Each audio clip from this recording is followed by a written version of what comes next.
Os laços de amizade entre os enfermos e o pessoal dos serviços hospitalares haviam se estreitado muito. Particularmente cada grupo com seus guias responsáveis mais diretos, isto é, médicos, enfermeiros, vigilantes, instrutores e psiquistas. Bem lembrado, Ivone. E o assistente que mais nos acompanhava era o jovem médico espanhol Roberto de Canalejas, espírito de altas qualidades intelectuais. Juntamente com seu pai, Carlos de Canalejas e Joel Steele, mereciam de nossa enfermaria o maior respeito. No entanto, Roberto não era uma entidade tão evoluída, embora houvesse adquirido grandes valores morais em suas existências terrestres. Certa manhã, sob a brisa suave do jardim central, Camilo e Romeu caminhavam a sós. Nobre alma possui o Dr. Roberto, mas não sabia que era um espírito tão sofrido. Tive uma longa e agradável conversa com o pai dele, o Dr. Carlos. Ele afirmou que o filho é um espírito em marcha sincera rumo ao progresso, mas que ainda deve ultrapassar muitos obstáculos. É verdade que Roberto desencarnou há quase um século, Romeu? Mais precisamente há 80 anos, Sr. Camilo. Veio para o estágio de além-túmulo após uma existência muito cruel, na qual a dor da traição conjugal despedaçou seu coração. Então é isso. Às vezes percebo em seu olhar uma profunda melancolia. Agora compreendo a razão. Seu lar foi destruído pela traição da esposa, a quem amava com toda a dedicação. Como se não bastasse, viu a filha morrer aos 7 anos de idade, vítima da tristeza causada pela ausência materna, agravada com a tuberculose herdada do pai. Que tragédia, meu Deus. Roberto foi, antes de tudo, um médico muito devotado. Tanto que contraiu tuberculose durante as pesquisas que fazia junto aos enfermos. Mesmo assim, a sociedade o condenou, sofreu humilhações e constrangimentos pela diferença de idade entre ele e a esposa. O destino fez apaixonar-se pela encantadora Leila, filha do nosso estimado chefe da vigilância. Do conde Ramiro de Guzmán? Sim, Camilo. Correspondido com entusiasmo pela menina que tinha somente 15 primaveras, acabou casando-se com ela, mesmo contra a vontade do pai. Ramiro conhecia bem a personalidade da filha e, desde o início, não previa um final feliz para aquela união. Mas o que levou a moça a se envolver com um homem mais velho? Seria por dinheiro? Eu diria que foi o impulso volúvel das paixões juvenis. Dinheiro, não creio. Convém esclarecer aos amigos que, ao fim do século XVII, Roberto teve uma existência no centro da Europa, tornando-se suicida em 1680. Por essa razão, no século XX, ainda sofria consequências do ato que cometera. Como prova contundente da lei de causa e efeito, o seu drama conjugal, vivido na primeira metade do século XIX, nada mais foi do que a provação à qual não quis se submeter, entregando-se ao suicídio no século XVII. Fiquei tão impressionado com a história que resolvi conversar pessoalmente com o Dr. Roberto, ciente de que era um espírito receptivo, disposto a usar o próprio exemplo para ajudar ao próximo. Esse nobre amigo aparecia no além-túmulo exatamente como viveu fisicamente na última existência. Estatura média, barba negra e cerrada, acompanhada de bigodes bem tratados, cabeleira volumosa, pele muito branca, olhos negros grandes, pensativos, lembrando ciganos, e mãos longas de pianista. Encontrei-me então com o bondoso médico em companhia de outros enfermos, durante uma caminhada noturna entre as tristes alamedas do parque. As histórias de minhas vidas, caros amigos, não são secretas neste instituto. Pelo contrário, servem de aprendizado e estímulo não só a mim, mas a todos, para enfrentarmos o futuro. Jamais se esqueçam de que o suicida deve reparar a fraqueza, curando-se do desânimo com testemunhos decisivos de força. Que assim seja, Dr. Roberto. Aliás, tenho reparado em quantas coisas temos em comum. Mesmo não sendo compatriota, conheceu e amou Portugal, tendo lá vivido os últimos meses de sua vida.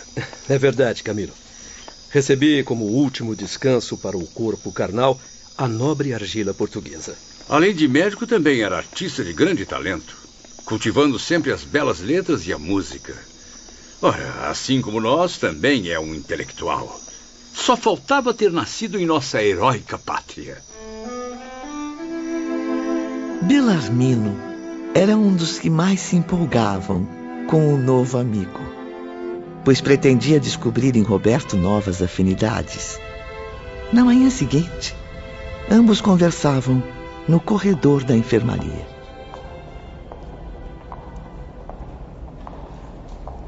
Como bem sabe, tive a infelicidade de ensinar doutrinas materialistas quando encarnado. Não foi o único, professor.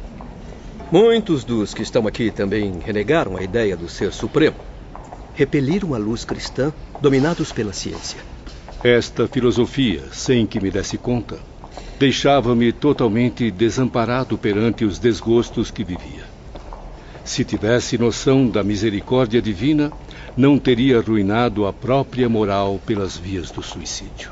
Só o fato de ter consciência disso, meu amigo, já o coloca em grande vantagem. Não podemos desmerecer os maiores pensadores dos temas materialistas ou da ciência psíquica, mas o fato é que todos, ao desencarnar, acabam repensando suas ideologias. É o que mais desejo, Dr. Roberto. Pretendo ser um professor em constante reeducação, pronto a reaprender, renovar conhecimentos sobre a decadência das minhas antigas convicções. E, quem sabe, passar adiante o pouco que aprendi. A receita é simples, meu caro. Aprender para ensinar e ensinar para aprender. Sou obrigado a confessar, Ivone, que muitas vezes eu ria disfarçadamente ao presenciar esses diálogos. Não havia como não notar a insignificância de Belarmino, que se considerava tão iluminado na Terra, na presença de um simples doutor de uma colônia de suicidas. Francamente... Camilo.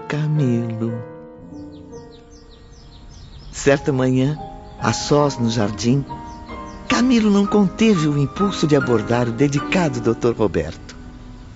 Meu caro senhor doutor, venho refletindo profundamente sobre os pequenos relatos de sua vida que teve a generosidade de confiar-me.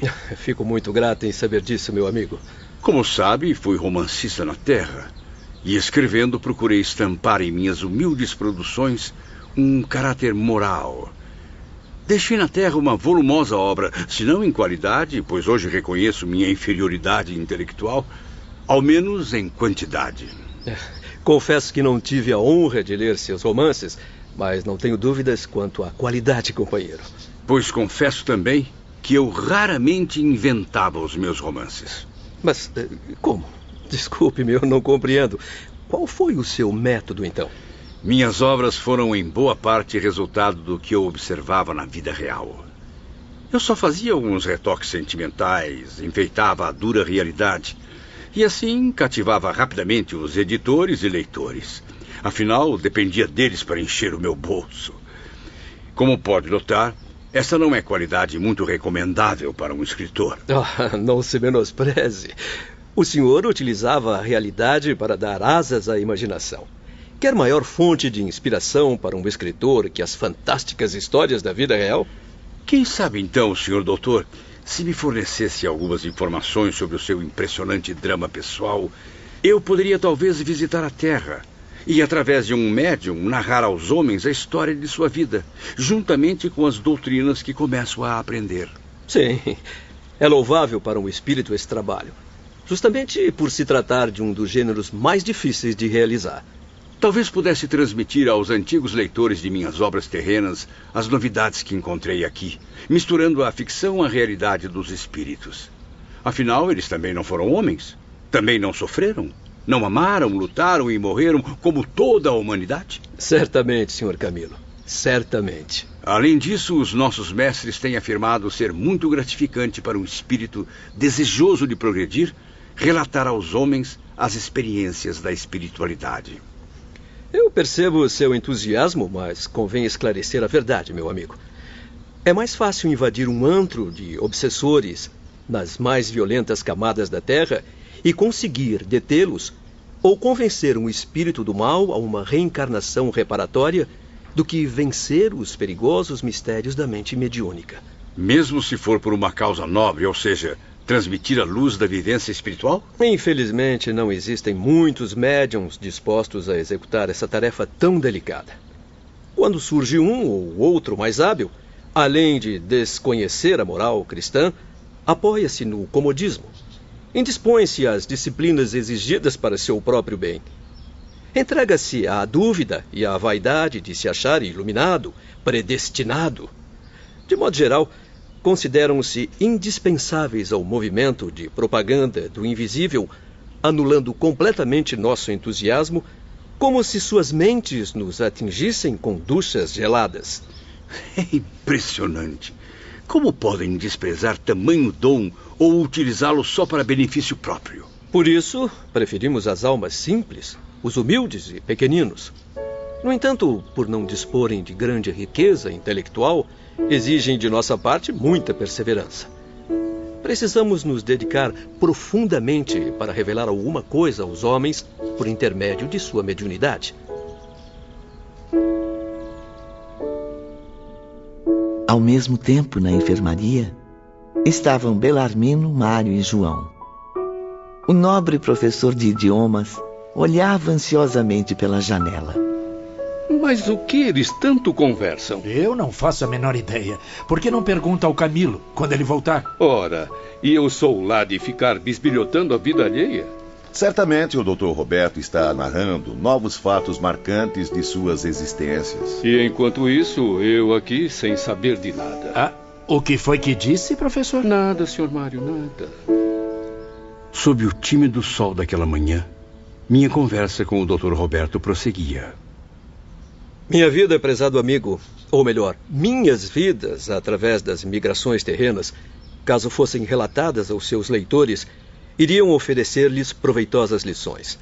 Na verdade, a vida de qualquer homem ou de qualquer espírito é sempre repleta de passagens esclarecedoras e romances irresistíveis, porque reflete a luta da humanidade contra si própria, através de longa jornada em busca da redenção. Pois então me autoriza a relatá-las? Poderá acolher suas informações aqui mesmo, pois na intimidade deste asilo há bons temas educativos para transmitir aos humanos. Ótimo, doutor. Mas, primeiramente, eu gostaria de narrar as suas experiências. Bom, eu devo adverti-lo mais uma vez de que as mais decepcionantes dificuldades irão contra os seus desejos, meu irmão. Lembre-se de que todos os obstáculos surgem diante de um suicida, pois se colocou em situação anormal, que afetou tanto a sua mente quanto o seu destino. No entanto, as suas nobres intenções, sua perseverança, seu amor ao trabalho, poderão operar milagres. Eu estou certo de que seus futuros mestres e guias vão orientá-lo a respeito. Tem razão. Mal tenho noção das dificuldades que ainda irei atravessar. Mas é preciso começar, seja como for. E que tal se começássemos agora? Eu teria enorme satisfação em ajudá-lo, meu amigo. Reconheço-o sinceramente intencionado e o espírito, uma vez despido dos preconceitos terrenos, perde a vergonha que o homem conserva de revelar aos amigos as desgraças que o angustiam. Infelizmente, porém... De volta à enfermaria... Estamos aqui há 3 anos e só hoje Belarmino ficou na janela por mais de 1 minuto. Ainda apreciando a bela paisagem nevada, caro professor? Nem tão bela quanto o perfil do Porto, nem tão nevada quanto os inesquecíveis Alpes suíços. Ou será que, além do magnífico cenário, o espetáculo que tanto admira também conta com grandes atores? Atores do também inesquecível cinema mudo, onde se pode vê-los, mas não se pode ouvi-los. Está bem, eu admito. Estou mesmo curioso sobre o conteúdo daquela conversa sem fim entre Camilo e o Dr. Roberto. Tenha paciência, professor. Quem sabe nossa próxima disciplina será leitura labial. João, poupe-me dos seus gracejos. Deixe-me em paz. No jardim, o diálogo que tanto despertava a curiosidade de Belarmino continuava. Não sinto em mim o desprendimento necessário para reviver o drama que ainda me tortura. Medir o passado, cujas cinzas ainda estão aquecidas pelo fogo de um amor inesquecível, repleto de saudades e mágoas. Tirar da mente a imagem idolatrada daquela mentirosa a quem não consegui jamais desprezar. Vê-la ressurgir de minhas lembranças, tal como existiu ainda ontem, formosa e sedutora, unida a mim pelo matrimônio. Reviver as horas felizes do convívio conjugal quando as imaginava eternas. Recordar as juras de amor, sem perceber que eram enganosas, fictícias. Não. Será demais para mim. Será sofrer pela segunda vez a aflição de reconhecê-la adúltera, quando todo o meu ser deseja vê-la arrependida dessa desonra. A vergonha que a jogou no abismo mais repugnante para um espírito feminino. O adultério. Não posso, Camilo. Não posso. Esforce-se, doutor. A sua narrativa é magnífica. Muitos se interessarão por ela. Amo Leila e este sentimento permanecerá comigo pela eternidade. Este amor tem me acompanhado há muitos séculos. E não descansarei enquanto não a tiver novamente ao meu lado. O que mais desejo é vê-la perdoada das ofensas dirigidas a mim, a si mesma, à lei divina e a nossos filhos. Ela há de resgatar as qualidades de esposa e mãe pelas duras reparações a que se submeteu, levada pelo remorso.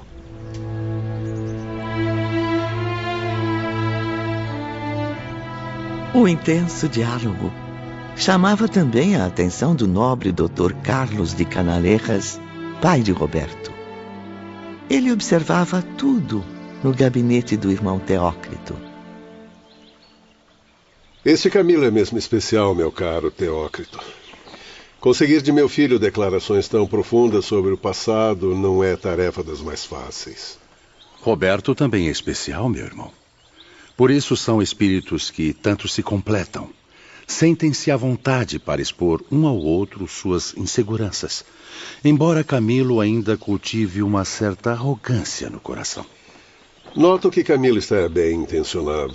Talvez a velha vaidade do romancista do Porto ainda resista, mas a verdade é que Roberto está conseguindo se abrir, falar de si mesmo, purificar a alma através do desabafo, o que certamente fará muito bem ao seu progresso.